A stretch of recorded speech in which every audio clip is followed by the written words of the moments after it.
Saudari dan saudara yang terkasih di dalam Tuhan Yesus, marilah kita berdoa. Doa yang diajarkan oleh Tuhan Yesus sendiri. Dalam nama Bapa dan Putra dan Roh Kudus. Amin. Bapa kami yang ada di surga, dimuliakanlah nama-Mu. Datanglah kerajaan-Mu, dan jadilah kehendak-Mu di atas bumi seperti di dalam surga. Berilah kami rejeki pada hari ini, dan ampunilah kesalahan kami, seperti kami pun mengampuni yang bersalah kepada kami. Dan janganlah masukkan kami ke dalam pencobaan, tetapi bebaskanlah kami dari yang jahat. Ya Roh Kudus, hadirlah saat ini untuk memimpin dan membimbing kami dalam membaca firman Tuhan Yesus dan merenungkannya, sehingga kami dapat mengerti maknanya dan dapat kami laksanakan dalam hidup kami sehari-hari di tengah masyarakat kami. Pembacaan Injil Lukas bab 21 ayat 25 sampai dengan ayat 29 dan ayat 34 sampai dengan ayat 36. Pesan Advent pertama.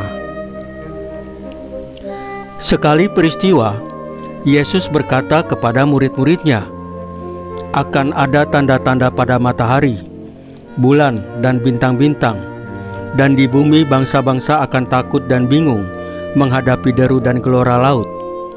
Orang akan mati ketakutan dalam menghadapi segala yang akan menimpa bumi ini, sebab kuasa-kuasa langit akan guncang. Pada waktu itu, orang akan melihat Anak Manusia datang dalam awan dengan segala kuasa dan kemuliaan yang besar. Apabila semuanya itu mulai terjadi, bangkitlah dan angkatlah kepalamu, sebab pembebasanmu sudah dekat. Jagalah dirimu, supaya hatimu jangan dibebani oleh pesta pora, kemabukan, dan kekhawatiran hidup, dan supaya hari itu jangan tiba-tiba jatuh ke atas dirimu seperti jerat. Sebab hari itu akan menimpa semua yang mendiami seluruh permukaan bumi. Berjaga-jagalah senantiasa sambil berdoa, supaya kamu beroleh kekuatan untuk luput dari semua yang akan terjadi itu, dan berdiri di hadapan Anak Manusia. Demikianlah sabda Tuhan. Terpujilah Kristus. Saudari dan saudara yang terkasih di dalam Tuhan Yesus, hari ini kita merayakan hari Minggu Advent pertama, yang juga merupakan tahun baru liturgi gereja. Pesan kuat selama masa Advent adalah berjaga-jaga. Mengapa kita perlu berjaga-jaga? Kita berjaga-jaga supaya kita selamat, supaya kita sukses, supaya kita beroleh kekuatan dan dapat menghadapi tantangan hidup dengan baik. Berjaga-jaga bagi seorang pelajar atau mahasiswa adalah belajar dengan baik dan tekun, rajin bersekolah, berkuliah, giat mengerjakan tugas, sehingga pada akhirnya bisa mendapatkan nilai yang baik dan lulus dengan hasil yang memuaskan.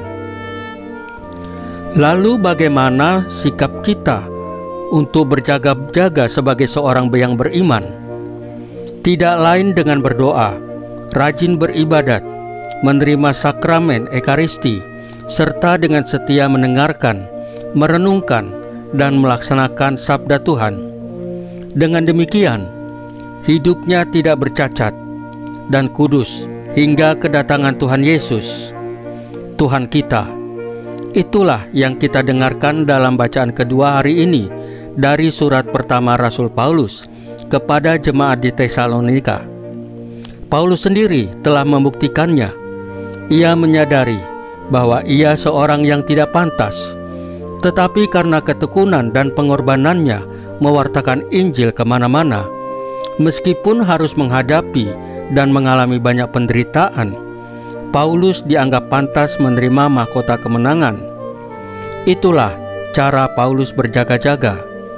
Dalam bacaan Injil hari ini kepada para muridnya dan kita yang hidup saat ini, Tuhan Yesus mengingatkan, jagalah dirimu, supaya hatimu jangan dibebani oleh pesta pora, kemabukan, dan kekhawatiran hidup, dan supaya hari itu jangan tiba-tiba jatuh ke atas dirimu seperti jerat. Saudari dan saudara yang terkasih di dalam Tuhan Yesus, marilah kita berdoa. Ya Tuhan Yesus yang adil dan bijaksana, kepadamu pujian dan hormat disampaikan. Semoga kami mampu berjaga-jaga melalui setiap gerak dan aktivitas kami, sehingga kami pantas dan tidak bercacat di hadapan-Mu. Salam Maria, penuh rahmat, Tuhan sertamu. Terpujilah engkau di antara wanita, dan terpujilah buah tubuhmu Yesus. Santa Maria Bunda Allah, doakanlah kami yang berdosa ini, sekarang dan waktu kami mati.